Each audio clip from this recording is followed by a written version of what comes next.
আসসালামু আলাইকুম। আমি নাইস দিনাজপুর থেকে বলছি। নাইস লাইফস্টাইল ব্লগ চ্যানেলে আপনাদের সবাইকে স্বাগতম জানাই। কাছে এবং দূরে যে যেখান থেকে আমার ভিডিওটি দেখছেন, আশা করি আল্লাহর রহমতে সবাই ভালো আছেন। আলহামদুলিল্লাহ আমরাও ভালো আছি। আর এই তো আমি বিকেলে আমার সাহেবের সাথে হাঁটতে চলে এসেছি।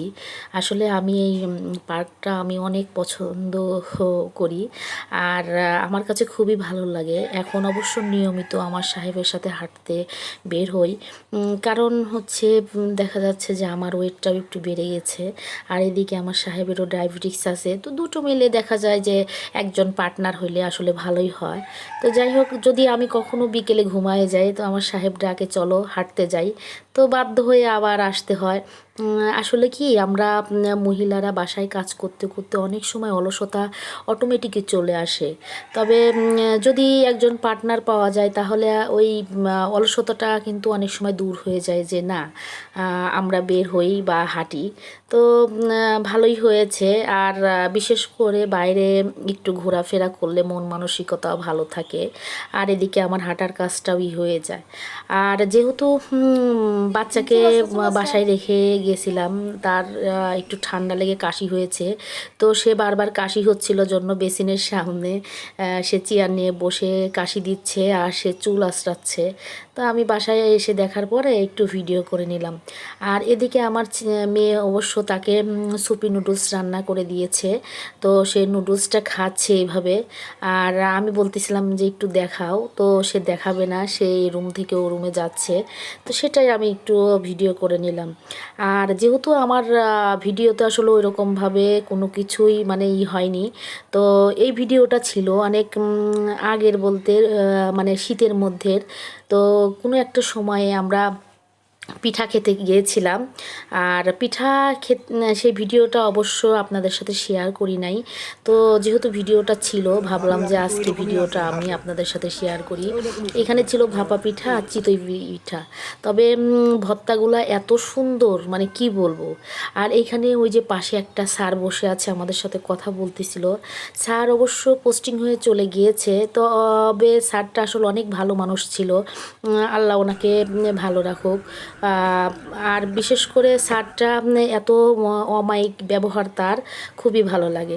আর আমার ছেলেই তো বলতেছিল যে আম্মু আমাকে একটু ফটোশ্যুট করো, সে বিভিন্ন স্টাইলে দাঁড়াচ্ছিল। আমি তাকে একটু ছবি উঠায় নিচ্ছিলাম, আর ওদিকে তার বাবা স্যারের সাথে বসে বসে কথা বলতেছিল। তো যেহেতু ছেলের আবদার আসলে রাখতে গিয়ে আমারও ভালো লাগতেছিল যে না, এই স্মৃতিগুলো থাক না, কোনো একটা সময় হয়তো বা ওরা বড় হবে, দেখবে যে আমরা এইখানে গেছি বা ওইখানে ঘুরছি।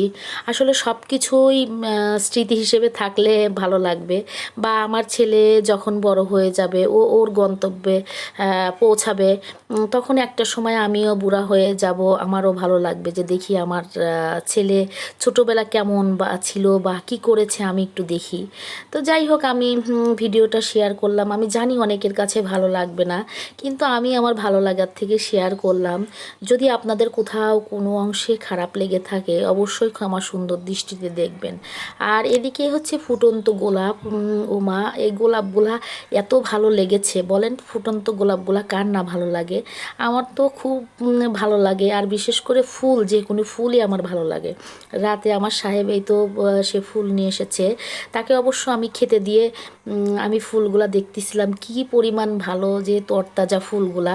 আসলে ফ্রেশ ফুলগুলা আমার মনে হয় দোকানেও পাওয়া যায় না।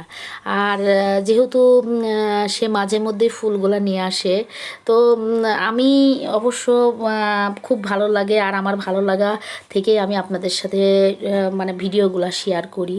তো যাই হোক, যদি আমার ভিডিওটি আপনাদের কোথাও কোনো অংশে ভালো লাগে থাকে তাহলে প্লিজ একটা লাইক দিবেন, কমেন্ট করবেন এবং সেই সাথে আমার চ্যানেলটি সাবস্ক্রাইব করবেন। আর এটা ছিল পরের দিন সকালের ভিডিও। বাসায় একদম পানি নেই, বিশ্বাস করেন, মানে বাথরুমের জন্যও কিন্তু কোনো পানি ছিল না। পরে আমার ছেলেই পানিগুলা বাইরের এক বাসা থেকে টেনে টেনে নিয়ে আসছে আমার ছেলেটা। সে বুঝতে পারছে যে তার মায়ের কষ্ট হচ্ছে আর সে পানিগুলা নিয়ে আসছে। তো আর এদিকে আমার চন্দ্রমল্লিকা গাছগুলা এত পরিমাণ বেড়ে গিয়েছে, তো ভাবলাম যে এগুলা উঠায় ফেলি আর ওই মানে যেটা গাছ ছিল ওইটার মধ্যে কিছু লাগিয়ে দেব। তো সেজন্য নিয়ে এসেছি। আর এইখানে কিছু সবজির খোসা, এগুলো অবশ্য মাটির মধ্যেই দিয়ে দেব, কারণ গাছের গ্রো খুবই ভালো হবে। তো আমি অবশ্য অফ ক্যামেরাতে গাছগুলো সব ঠিক করে নিয়েছি। আসলে অনেক কাজ আছে যেগুলো সব সময় আপনাদের সাথে শেয়ার করা যায় না। আর এদিকে কাজ শেষ করে আমার এত পরিমাণ মাথা ধরে গিয়েছে, এক মানে পানি নেই। আর কাজগুলো করেছি, আমার খুবই খারাপ লাগছিল। তো ভাবলাম যে এক কাপ চা খেয়ে নেই, কারণ আপনারা হয়তো অনেকেই জানেন যে চা খেলে আমার ক্লান্তিটা দূর হয়। আর চা খেয়ে আরও কাজকর্ম করে নিয়েছি। আর এদিকে আমি তো দুপুরের রান্না করতে চলে এসেছি। আসলে রোজ রোজ না একই রান্না বা একই নিয়মে চলতে চলতে একটা সময় আমাদের কাছেও মানে খারাপ লাগে। তারপরে ওই যে সংসারের প্রতি ভালোবাসা, সেই ভালোবাসার টানে আবার করতে হয়। ভাবি যে না থাক, নিজের শরীর যত খারাপই হোক বা যত খারাপই লাগুক, আমার এই কাজগুলো করতে হবে। আর একটা জিনিস কি জানেন, সারাদিন ক্লান্তি শেষে যখন হাজবেন্ড বা সন্তানদের জন্য মানে সুন্দরভাবে একটু খাওয়াইতে পারি বা তাদের জন্য কোনো কিছু করতে পারি, আমার কাছে মনে হয় এর চেয়ে বড় কোনো কিছুই আর নেই। আর আমার একটা জিনিস সবসময় ভালো লাগে যে আমি রান্না করে আমার সাহেবকে খাওয়াই বা আমার মেয়েকে খাওয়াই। আসলে নিজে সংসারে নিজে কাজ করার মধ্যে অনেক আনন্দ লুকিয়ে আছে। তবে মাঝে মধ্যে অবশ্য খারাপ লাগে, তখন মনে হয় ইস আমার যদি এই কাজটা কেউ একটু করে দিত, হয়তো বা একটু আমার ভালো লাগতো বা আমি একটু শান্তি পেতাম। কিন্তু আসলে কিছুই করার নেই, সংসার জীবনে আমাদের মেয়েদের স্যাক্রিফাইস করতেই হবে, কষ্ট পরিশ্রম করতেই হবে। আসলে কোনো কাজই এত সহজ না, সব কাজের জন্য ধৈর্যের প্রয়োজন। আর ধৈর্য ছাড়া আসলে কখনোই হয় না। আমার মানে কাজগুলা আমি জানি না কার কাছে ভালো লাগে, তবে লাগে কি না আমি সেটাও জানি না। আর আমি কিন্তু আমার সংসারের প্রত্যেকটা কাজ ভালোবাসা সহই আমি করে থাকি।